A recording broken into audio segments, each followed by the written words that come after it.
Saya percaya betul bahwa kesehatan itu sumbernya dari pikiran. Saya sudah pernah tanya dokter. Jadi ternyata yang menyumbang penyakit itu pertama dari pikiran. Nah, semenjak COVID ini dan sebelum-sebelumnya saya selalu menjaga pikiran aja.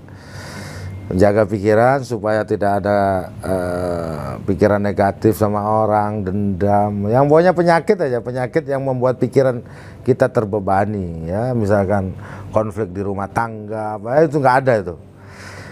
Nah, kalau pikiran bagus maka semua segar.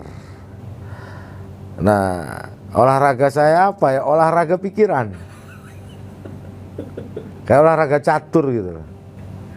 Jadi gimana ya, senam pernafasan, pikiran itu di senam pernafasan. Saya tidak ingin mengatakan bahwa sholat itu bagian dari olahraga saya, bukan. Sebenarnya itu jenis olahraga yang bukan olahraga ya. Gerakan tubuh kita itu juga sempurna kalau kita sholat sebenarnya. Tapi saya nggak ingin mengatakan bahwa sholat untuk kesehatan, itu soal yang lain. Tetapi kalau yang paling penting menurut saya itu menjaga pikiran kita tetap jernih, menjaga pikiran kita sehat, nanti tubuh kita akan sehat. Saya ini termasuk orang yang hobinya makan soalnya. Menjaga kesehatan saya dengan cara makan, semuanya nggak ada, buah semua buah, daging semua daging kecuali yang diharamkan. dan itu nikmat buat saya gitu. Dan olahraga saya paling jalan ketika beraktivitas saja, aktivitas. Katanya sih, katanya tips untuk mengukur dan menjaga kesehatan itu gampang kok. Pertama, enak tidur. Yang kedua, enak makan. Yang kedua, nyaman ketika berhubungan suami istri. Udah. Dan itu semuanya nyaman buat saya itu. Jadi saya sehat itu. Iya, ya. Itu aja. Kalau sudah diukur kok tidurnya nggak nyenyak, itu ada masalah. Makan nggak enak berarti ada masalah. Berhubungan sama suami istri kok nggak enak, itu berarti ada masalah. Selagi itu tidak ada masalah, buat saya itu sehat sudah. Selama COVID itu hanya 2 aktivitas saya, jalan-jalan dan baca buku aja. Nah, karena buat saya salah satu untuk membuat pikiran itu fresh itu baca buku. Jadi makin banyak koleksi buku saya ketika pandemi itu. Saya sebenarnya tidak target ya, tapi merasa bahwa ada sesuatu yang kurang, cari buku itu. Ada info yang baru, cari buku itu. Kan sekarang gampang sekali ya, lewat online bisa, lewat ini bisa. Jadi saya nggak target-target. Yang ditarget itu saya malah ngaji Quran dong yang ditarget. Saya minimal 1 juz gitu. Tiap bulan harus hatam, nah gitu. Kalau baca buku kan itu suplemen. Atau orang dapat penelpon saya atau ngasih kabar ke saya, itu juga bisa jadi ilmu itu. Tidak harus baca buku. Tapi bagian dari menyegarkan hobi gitu, ya baca buku. Selain jalan-jalan sama anak-anak, renang, ya jalan kaki sama anak-anak tuh. Ya kalau ya itu pernapasan tuh. Olahraga pernapasan. Ya kalau itu memang bukan olahraga orang bilangnya, tapi itu bisa berkeringat kok. Ya pernapasan aja kita relax, maksudnya membuat ya kayak orang bilangnya yoga ya. Tapi nggak, buat saya nggak relax. Membuat pikiran kita relax. Jadi kalau itu kita bisa, itu olahraga terbaik menurut saya. Karena itu pikiran kita jernih, tubuh kita juga ikut bergerak. Kalau yang sport yang berat, buat saya malah buat jatuh sakit itu. Karena saya bukan passionnya itu. Kalau yang berat, angkat besi lah, lari sekian kilo lah, itu buang-buang waktu olahraga itu, betul. Yang penting kita merasa segar kan, bukan dihitung dari detak jantung sekian. Itu kena gaya modern tuh. Orang yang ibadah, yang zikir nggak pernah hitung detak jantungnya. Tapi tetap sehat walafiat.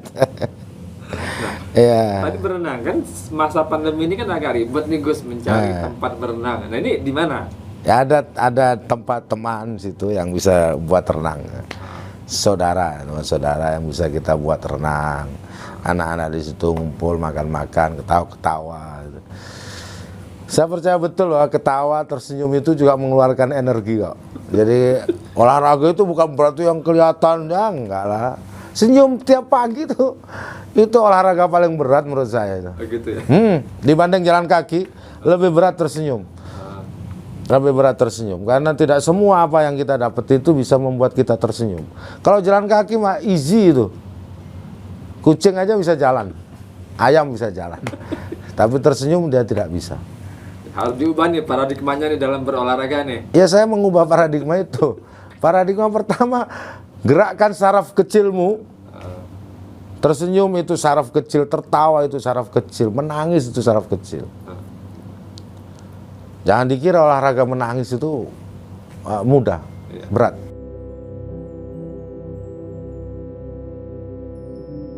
Kamu makan ketika kamu kenyang, dan ketika makan berhenti sebelum kenyang. Itu sebenarnya, tapi kalau enak itu susah berhentinya.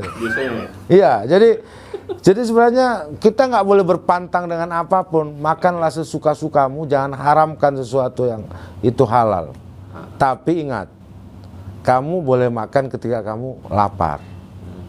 Dan ketika kamu makan, kamu harus berhenti sebelum kenyang. Nah, itu itu yang berat. Apalagi kalau yang dimakan enak-enak itu paling berat. Lama sekali kenyangnya itu. Terus aja nggak kenyang-kenyang ini. Nah itulah, kalau jadi berteman akrab dengan semua makanan saya. Enak dia bukan sumber bahaya buat saya, dia sumber energi. Jadi saya nggak pantang. Malah yang berat itu justru menghindari makanan, berpuasa itu berat saya itu. Padahal itu olahraga itu, Pak. Iya, betul. Olahraga apa? Otot perutmu itu yang disuruh olahraga itu, cacing-cacing di dalam tuh. Nah itu nggak pernah disebut itu olahraga, sebab itu ibadah itu. Jadi semua yang saya gerakkan itu olahraga. Dalam konteks saya nggak memiliki filosofi olahraga sebenarnya. Filosofi saya itu hidup sehat.